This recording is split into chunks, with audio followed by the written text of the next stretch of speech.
puisque bon Dieu crée nous à l'image de lui-même, il donne le premier, cette notion de valeur. Et nous te dit tout que, puisque nous gagnons la même valeur, nous avons tous besoin de garder une autre, créée à l'image de même Dieu. Dans le deuxième message là, nous avons montré que le bénéficiaire, le premier, la notion de donner. Premier monde qui apprend nous, connaît, qui ça veut dire bail, c'est le monde que nous avons besoin de bail dans la tête. Ça te fait, il a donné à l'homme sa présence comme besoin spirituel.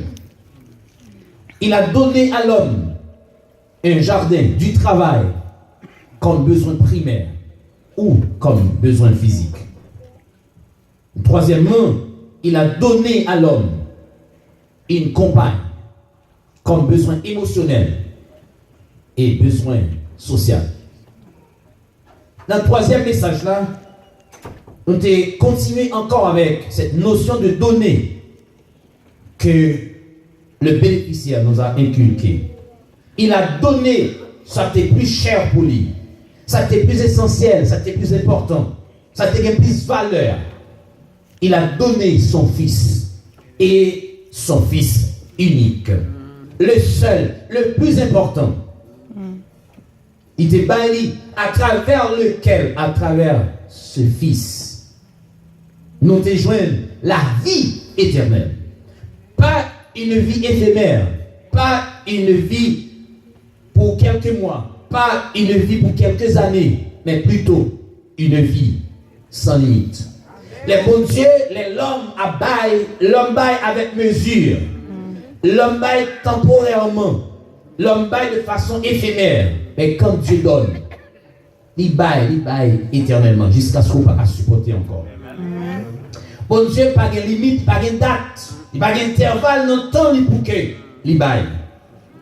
Et à travers ce cadeau si précieux, Jésus-Christ, et qu'à travers lui-même encore que nous joignons la vie éternelle, aussi nous joignons tout, la joie, nous joignons la paix et nous joignons la protection.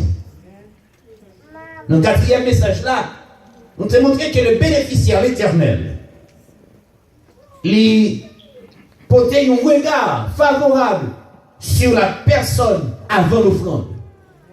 C'est vrai qu'on peut donner à Dieu une offrande, mais non, je pas nous comme humain, n'a regardé quantité de bagaille, ou bien qui qualité de bagaille que nous portons à même non, avant. Mais l'éternel, il gardait mon capoté, et il gardait qu'est-ce qui a motivé la personne. Et bon Dieu, c'est pas le premier exemple, lorsque ça t'a motivé, avant que le bail, il y a un bagage qui t'a motivé, que c'est l'amour.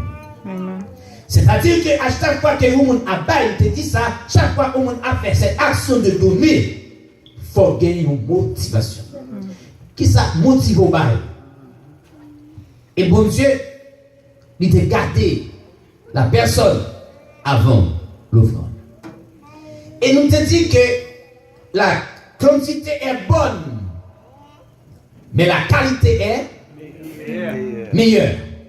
La quantité est acceptable, la quantité est bonne, mais la qualité est meilleure.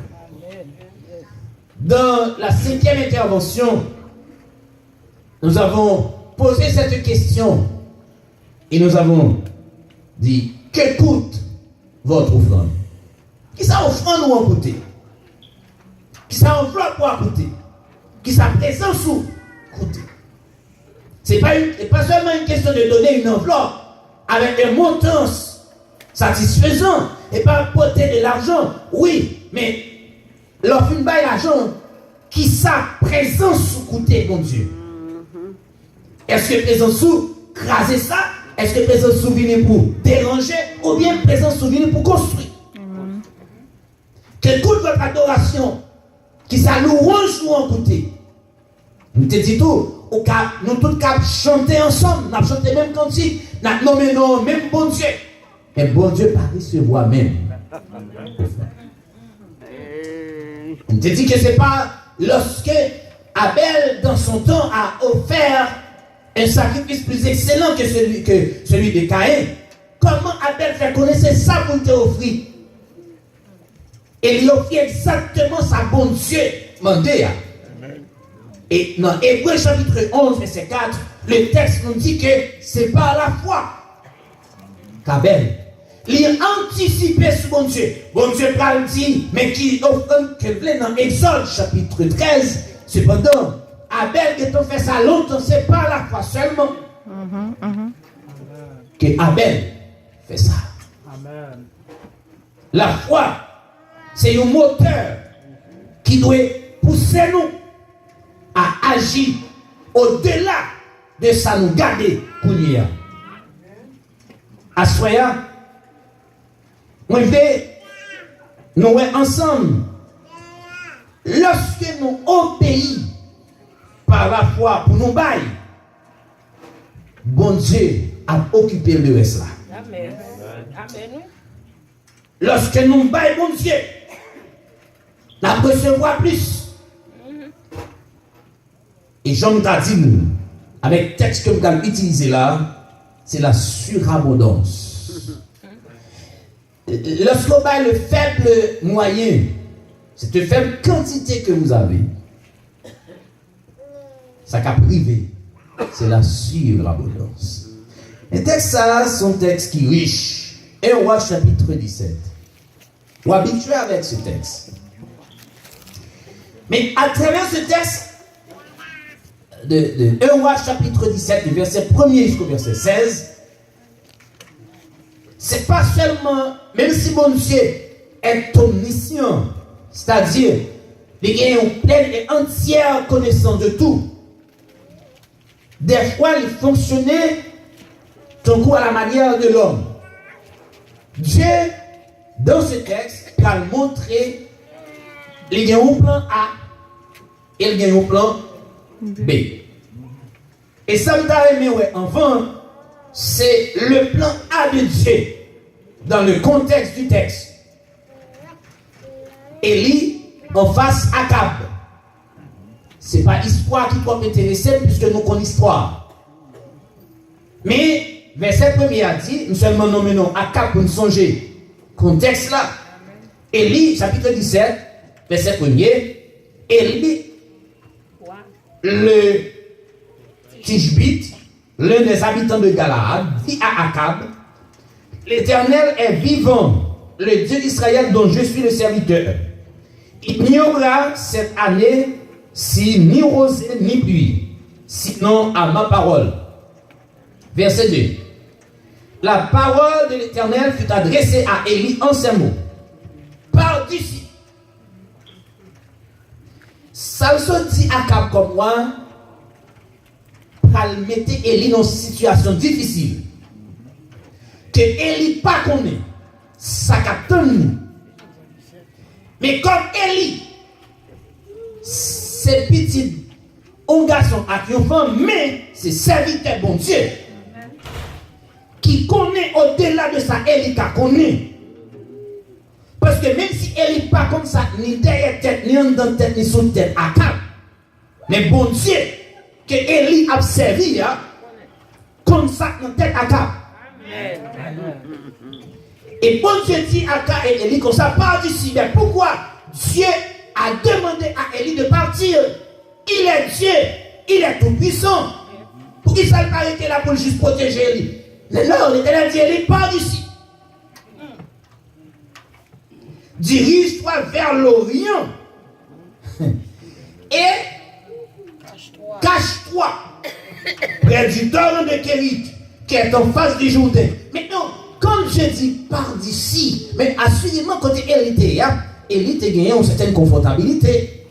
Il n'est qu'à manger. Maintenant, si bon Dieu dit Élie, pars d'ici. Et deuxièmement, il dit allez bord rivière vers l'Orient, allez bord rivière Kérit là, il dit à cacher là. Maintenant, l'esprit du texte de l'autre traduction qui fait nous comprendre que Élie a serré dans une grotte. Est-ce qu'il y a de la nourriture dans une grotte?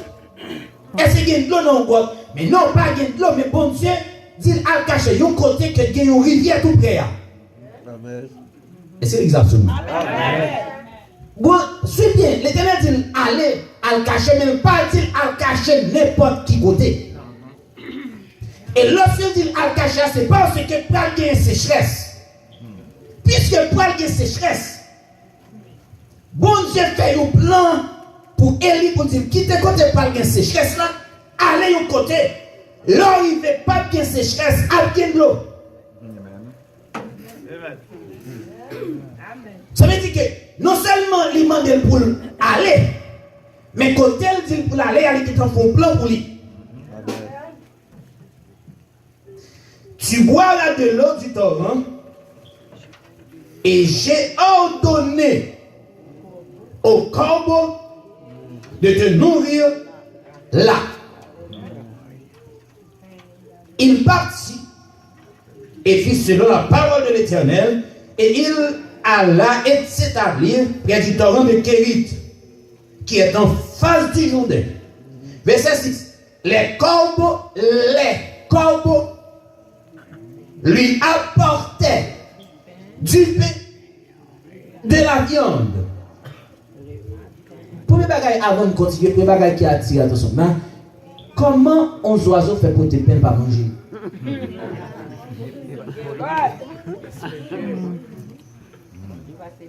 Il faut te pain, il faut te viande maintenant.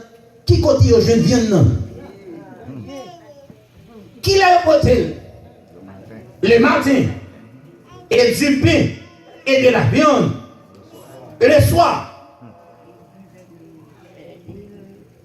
Bon Dieu, pas seulement quitter Élie là, il voyait comme manger Bali. Une seule fois, il peut l'élever, il y a ceux qui me font face. Amen. Alléluia. C'est exactement. Bon Dieu, assurez que son serviteur. Les vignes passent une nuit comme ça. Que je ne devoir à soutenir qu'elle.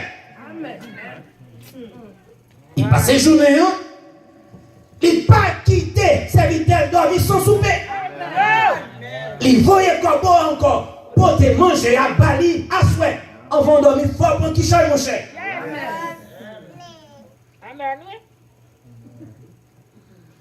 Et il buvait. À remarquer. Quand vous apportez manger, il était lui font une photo pour des bêtes d'eau. Le verset 7. Mais au bout d'un certain temps, le torrent fut à sec. Amen, non, l'Éternel. Au fil